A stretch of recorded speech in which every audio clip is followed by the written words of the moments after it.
사랑하는 성도 여러분, 오늘도 우리 하나님께서 주시는 사랑과 기쁨과 평화가 여러분의 삶과 또 여러분의 가정 또 여러분의 일터에 가득하시기를 우리 주님 예수 그리스도의 이름으로 축복합니다. 오늘은 고린도후서 5장 본문으로 너희는 하나님과 화목하라, 너희는 하나님과 화목하라 하는 제하에 하나님의 말씀을 증거하겠습니다. 영국의 한 신문사에서 오늘날 교회의 문제는 무엇인가 라는 제목으로 글을 공부했다고 합니다. 주제를 정해준 거죠. 수많은 사람들이 오늘날 교회의 문제점이 무엇인지를 지적해주는 그런 글들을 보내왔는데 여러 답변들이 있었습니다. 교회의 어떤 개토와 자기들끼리의 문화를 지적하는 글도 있었고, 또 교회의 분열과 다툼이 있는 것을 지적하는 글도 있었습니다. 그리고 진짜 하나님을 믿는 믿음이 없어져 가는 것 같다, 또 예수 믿는 사람들 가운데 성숙한 크리스천이 없는 것 같다 라고 하는 그런 다양한 주제의 글들이 모집됐다고 합니다. 그런데 그 가운데 당선된 글의 제목은 바로 이것이었습니다.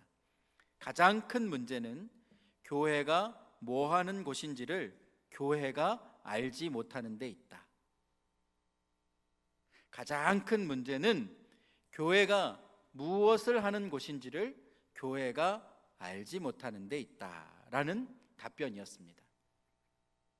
깊은 생각과 또 큰 울림을 주는 말입니다.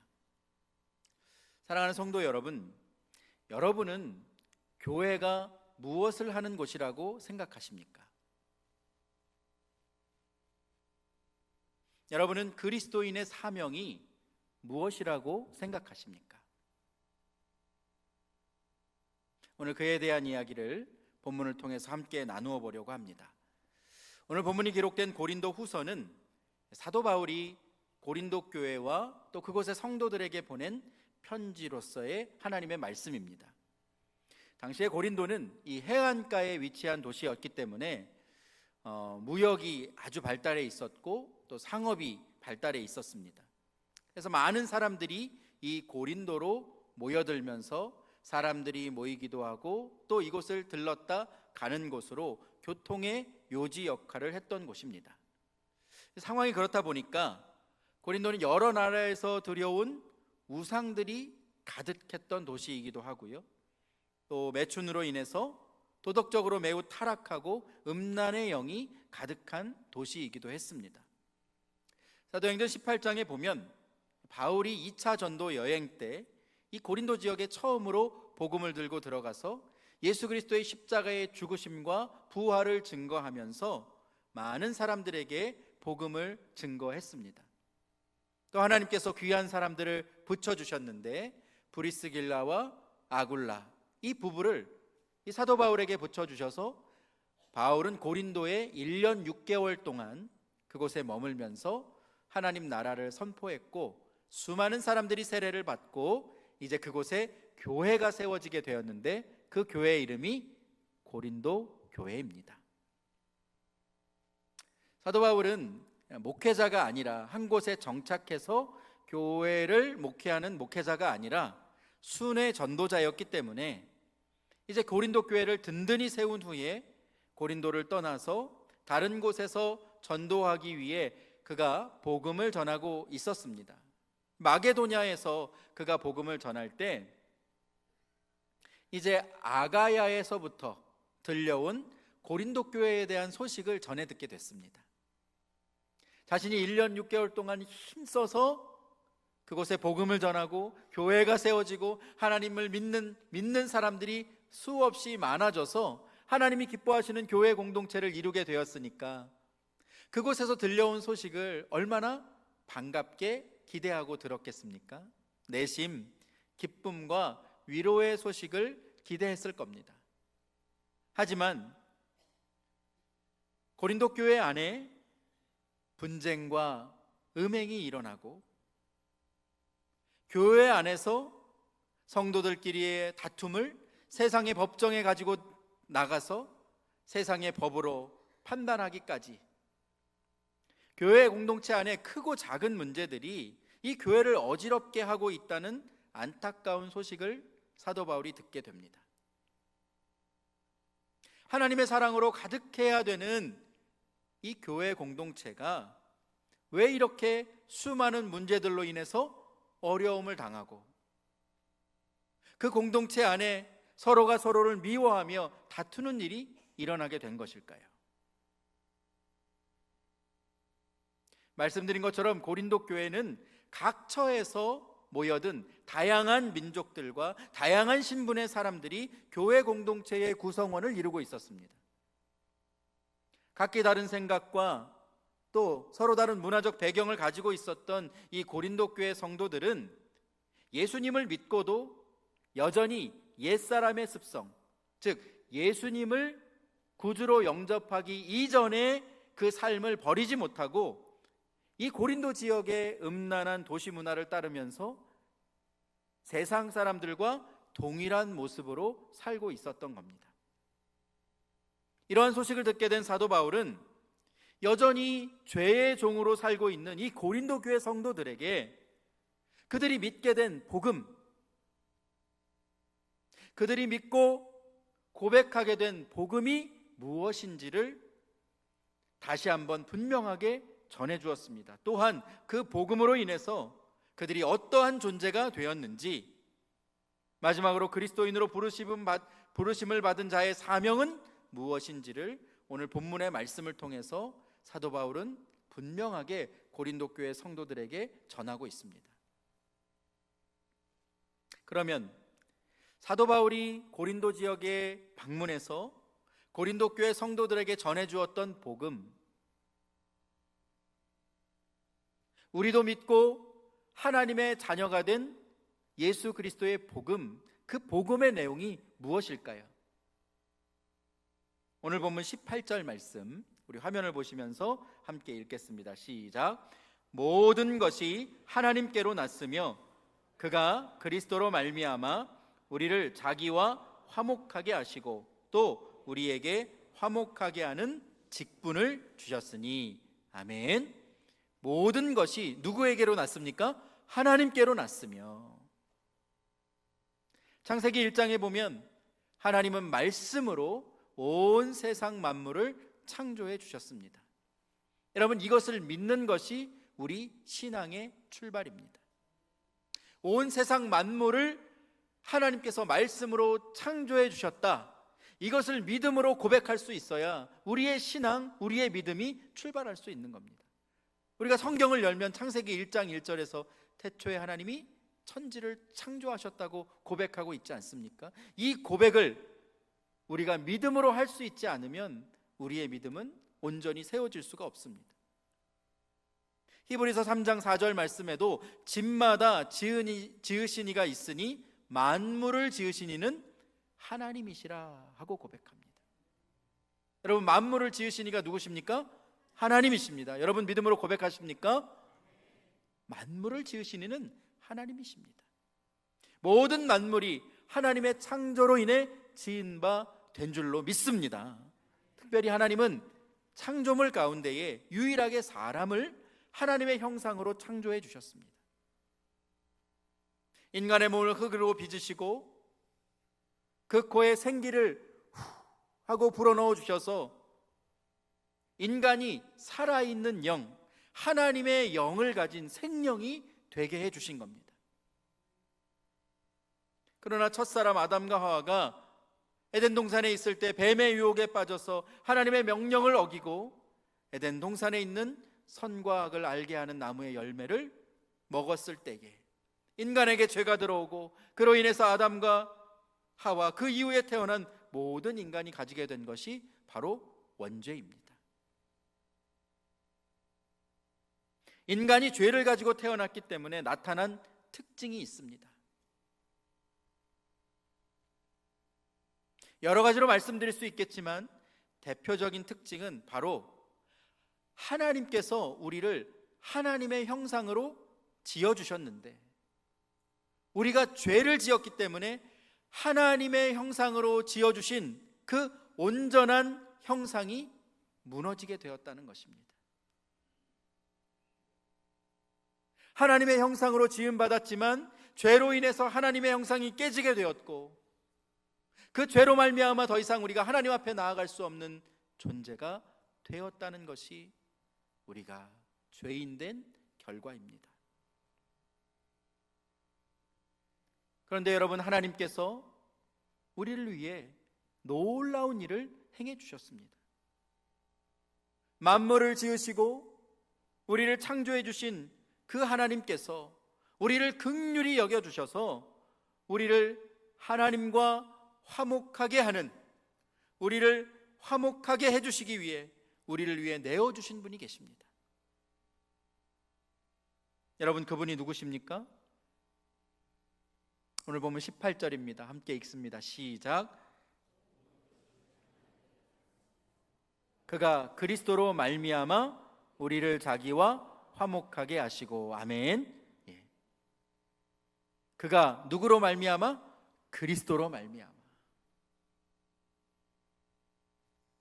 여러분, 우리가 다시 하나님과 화목하게 되고 우리가 무너졌던 하나님의 형상이 다시금 온전하게 회복되는 것이 누구로 말미암이라고요? 그리스도로 말미암.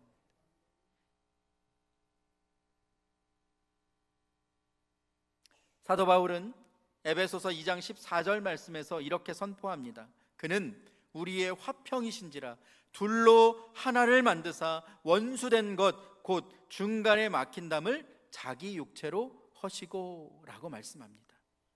하나님은 죄로 인해 단절되었던 우리와 하나님과의 그 관계를 온전히 다시금 회복시켜 주시기 위해서 우리의 원수된 것, 곧 하나님과 우리 사이에 막혀져 있는 그 담을 허물어 주시기 위해서 우리에게 손을 먼저 내밀어 주셨습니다.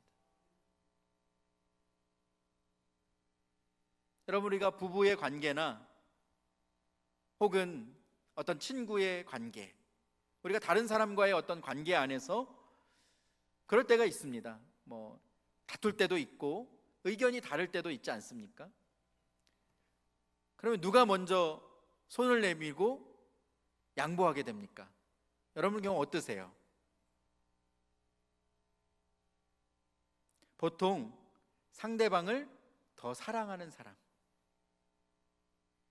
상대방을 더 소중하게 생각하는 사람이 먼저 손을 내밀게 되어 있습니다. 하나님과 우리 사이를 가로막고 있는 중간에 그 막힌 담, 우리가 해결할 수 없는 그 죄의 문제를 우리를 사랑하시되 끝까지 사랑하시는 그 하나님께서 그 죄의 문제를 해결해 주시기 위해서 하나님께서 먼저 손을 내밀어 주시고 우리에게 예수 그리스도를 이 땅에 보내주신 줄로 믿습니다. 20세기를 대표하는 강해 설교자 마틴 로이드 존스 목사님은 그의 저서인 십자가에서 이렇게 고백합니다. 세상은 오직 예수 그리스도 안에서만 발견될 수 있습니다. 한 인간의 죽음은 절망을 불러일으켰지만 예수 그리스도의 죽음은 생명을 소생시켰습니다. 하나님은 우리의 생명을 소생시켜 주시기 위해서 영원히 죽을 수밖에 없는, 죄로 인해서 죽을 수밖에 없는 우리의 생명을 다시금 살려주시기 위해서 아들의 생명을 친히 내어주시고 우리를 다시 살려주신 줄로 믿습니다. 주님이 십자가 그곳에서 보혈을 흘려 우리를 위해서 대신 죽어주셨기 때문에 우리와 하나님 사이를 가로막고 있던 그 죄의 권세가 완전히 무너지고 우리가 하나님 앞에 설 수 있는, 하나님께서 우리를 의롭다 여겨주셔서 우리가 하나님 앞으로 나아갈 수 있는 하나님의 자녀가 된 것입니다. 예수 그리스도의 보혈의 능력으로 말미암아 우리는 더 이상 죄의 종이 아니라 하나님 자녀의 신분, 무너졌던 하나님의 형상을 다시금 온전히 회복하게 된 줄로 믿습니다. 사도 바울은 오늘 본문 17절 말씀에서 이렇게 고백하고 있습니다. 우리 이 말씀 너무 잘 아는 말씀이신데요, 한번 같이 읽어보겠습니다. 시작. 그런즉 누구든지 그리스도 안에 있으면 새로운 피조물이라. 이전 것은 지나갔으니 보라 새 것이 되었도다. 아멘. 누구든지 어느 누구든지 그리스도 안에 있으면 무엇이 되었습니까? 새로운 피조물. 우리는 엔 크리스토스, 우리는 주님 안에 있기 때문에 새로운 피조물이 된 줄로 믿습니다.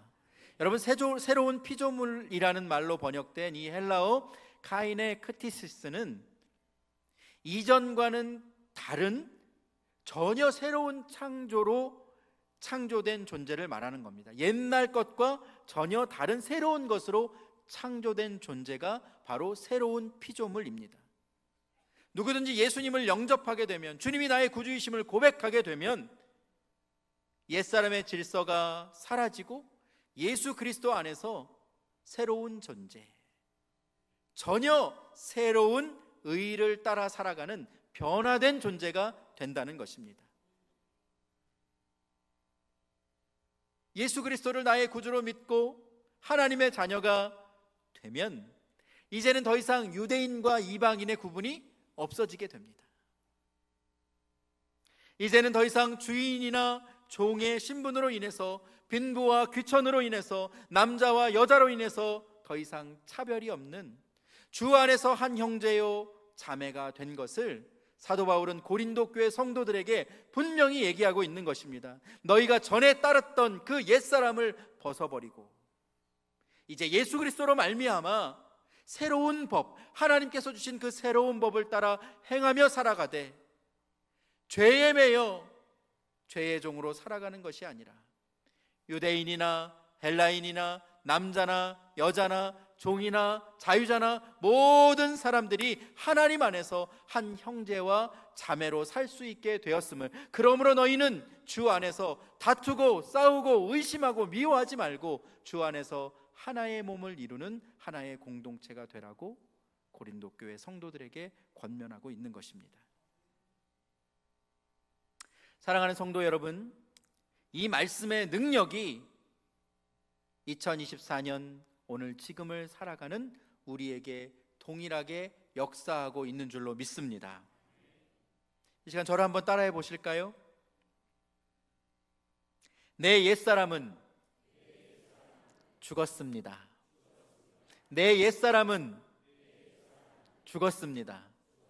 여러분 믿으십니까? 다시 한번 따라가겠습니다. 이제 나는 새로운 피조물입니다. 이제 나는 새로운 피조물입니다. 여러분 믿으십니까? 우리가 예수 그리스도 안에 있어 새로운 피조물이 된 것을 믿으시길 바랍니다. 마지막으로 한 번만 더 부탁드립니다. 이제 나는 하나님의 자녀입니다. 여러분 믿으십니까? 누구의 자녀라고요? 하나님의 자녀입니다. 우리는 하나님의 자녀가 되었습니다. 우리는 이 땅을 살아가고 있지만 더 이상 죄에 매여서 죄의 종으로 살아가는 것이 아니라 하나님의 자녀로 살아가고 있음을 여러분의 삶의 자리에서 기억하고, 우리가 하나님의 자녀가 되었다는 것은 내 안에 누가 거하고 계시는 겁니까? 하나님의 영이, 성령께서 나와 언제나 함께하고 계심을 증거하는 말씀입니다. 우리가 교회에서 이렇게 함께 모여서 예배 드릴 때뿐만이 아니라 여러분의 가정에서도, 여러분의 일터에서도 하나님의 영이 여러분과 함께하여 주셔서 여러분을 하나님의 자녀로 살아가게 하심을 믿음으로 고백하며 승리하고 살아가는 주의 백성들 다 되시기를 예수님의 이름으로 축복합니다. 그러면 이제 우리가 예수 그리스도로 인해서 새로운 피조물이 되었다는 것을 알게 되었는데, 그러면 우리는 무엇을 위해 살아야 될까요? 여러분 무엇을 위해 사시겠습니까? 오늘 본문 15절 말씀 함께 읽겠습니다. 15절이면 시작. 그가 모든 사람을 대신하여 죽으심은 살아있는 자들로 하여금 다시는 그들 자신을 위하여 살지 않고 오직 그들을 대신하여 죽었다가 다시 살아나시는 일을 위하여 살게 하려 하심이라. 아멘. 여러분, 우리를 위해서 죽었다가 다시 살아나시니 그분이 누구십니까? 고백해 보십시오. 그분이 누구십니까? 예수님이십니다. 죽었다가 다시 살아나시니 우리가 예수님을 위하여 살게 하려 하시기 위해서 우리를 죄에서 구원해 주셨다라고 말씀하고 있습니다. 여러분, 예수님을 믿기 이전에 내 삶의 주인은 바로 나 자신이었습니다. 내 인생의 주인이 나라고 생각하고 내가 하고 싶은 대로 내 만족과 내 유익을 위해서 이 세상을 쫓아 살아갔던 것이 내 옛사람의 모습입니다. 그러나 십자가에 못 박혀 죽으신 그 주님을 영접하고 난 이후에 새 사람이 된 우리는 우리의 삶의 주인의 자리를 예수님께 내어드리고 우리 주님이 원하시는 대로, 우리 주님의 뜻대로, 우리 주님께서 우리를 위해 주신 그 사명을 감당하기 위해서 주 안에 살게 된 줄로 믿습니다. 사도 바울은 로마서 14장 7절과 8절 말씀에서 이렇게 고백합니다. 여러분, 이 말씀도 함께 읽어보실까요? 시작. 우리 중에 누구든지 자기를 위하여 사는 자가 없고 자기를 위하여 죽는 자가 없도다. 우리가 살아도 주를 위하여 살고 죽어도 주를 위하여 죽나니 그러므로 사나 죽으나 우리가 주의 것이로다. 아멘. 우리가 사나 죽으나 누구의 것입니까? 주의 것입니다. 여러분, 이것이 은혜인 줄로 믿습니다. 우리가 살아도 주님을 위하여 살고 죽어도 주님을 위하여 죽고 우리가 사나 죽으나 우리가 주님께 꼭 붙들림 바 되어 살아가는 하나님의 자녀라는 것이 얼마나 감사하고 행복한 일인지 모릅니다. 사랑하는 성도 여러분, 주님을 바라보며 사는 것, 주님을 위해 사는 것, 그것이 우리의 소명이고 하나님께서 주신 사명임을 기억하고 여러분 삶의 자리에서 그런 믿음 가지고 승리하시기를 축복합니다. 마지막으로 주 안에서 새로운 피조물이 된 우리에게 또 이 땅의 교회에게 하나님께서 맡겨주신 사명, 그것이 무엇이겠습니까? 오늘 보면 18절과 19절 말씀 함께 읽겠습니다. 시작. 모든 것이 하나님께로 났으며 그가 그리스도로 말미암아 우리를 자기와 화목하게 하시고 또 우리에게 화목하게 하는 직분을 주셨으니 곧 하나님께서 그리스도 안에 계시사 세상을 자기와 화목하게 하시며 그들의 죄를 그들에게 돌리지 아니하시고 화목하게 하는 말씀을 우리에게 부탁하셨느니라. 아멘. 하나님은 우리를 그리스도 안에서 먼저 하나님과 화목하게 만들어 주시고 예수님의 죽으심으로 인해서 우리를 새로운 피조물이 되게 해 주셨습니다. 그런데 거기에 머무르는 것이 아니라 하나님의 목적은 그리스도를 대신하는 거룩한 직분, 누구를 대신하는? 예수 그리스도를 대신하는, 우리 주님을 대신하는 그 거룩한 직분을 누구에게 주셨다고요? 우리에게 주셨다는 겁니다. 여전히 이 세상 가운데, 이 죄악 가운데 살고 있는 모든 인간들이, 영원히 죽을 수밖에 없는 존재로 살아가고 있는 그들이 예수 그리스도의 복음으로 인해서 구원받게 하시기 위해서 주님이 이 땅에 오셔서 하셨던 그 일을 누구에게 맡겨주셨다고요? 바로 우리에게 맡겨주셨다는 겁니다. 오늘 본문에 기록하고 있는 화목하게 하는 말씀을 우리에게 부탁하셨느니라. 이 화목하게 하는 말씀은 바로 복음을 말하는 것입니다. 하나님은 먼저 우리를 하나님과 화목하게 해주시고 이 세상도 자기와 화목하게 하시기 위해서 우리를 화목을 위한 부르심으로 하나님의 일꾼으로 우리를 선택해 주셨다라고 하는 것입니다. 그래서 바울은 선포합니다. 20절 말씀 이렇게 고백합니다. 그러므로 우리가 그리스도를 대신하여 사신이 되어 하나님이 우리를 통하여 너희를 권면하시는 것 같이 그리스도를 대신하여 간청하노니 너희는 하나님과 화목하라. 아멘. 사도 바울은 자신과 또 함께 그리스도의 복음을 전하는 동역자들이 그리스도를 대신하는 사신이 되어서 주 앞에 간청하고 있습니다. 너희는 하나님과 화목하라. 사랑하는 성도 여러분, 하나님과 화목하게 되는 여러분 되시기를 축복합니다. 중국의 선교사 허드슨 테일러 목사님이 한 청년에게 질문을 받았습니다. 목사님, 저도 이제 세례를 받고 본격적으로 신자가 되고 싶습니다. 그러기 위해서는 성경을 얼마나 많이 읽어야 하고 또 신앙의 연조는 얼마나 오래돼야 합니까? 그렇게 질문을 했습니다. 이 말을 듣고 테일러 목사님이 청년의 말에 되물었습니다. 형제님, 촛불은 언제부터 빛을 내게 됩니까? 양초가 있다면 그 초가 언제부터 빛을 냅니까? 그래서 청년이 당연하다는 듯이 그야 심지에 불을 붙이는 순간부터 빛이 나게 되겠죠.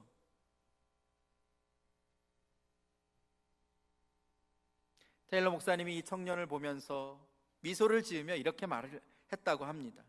신앙도 그와 같은 것입니다.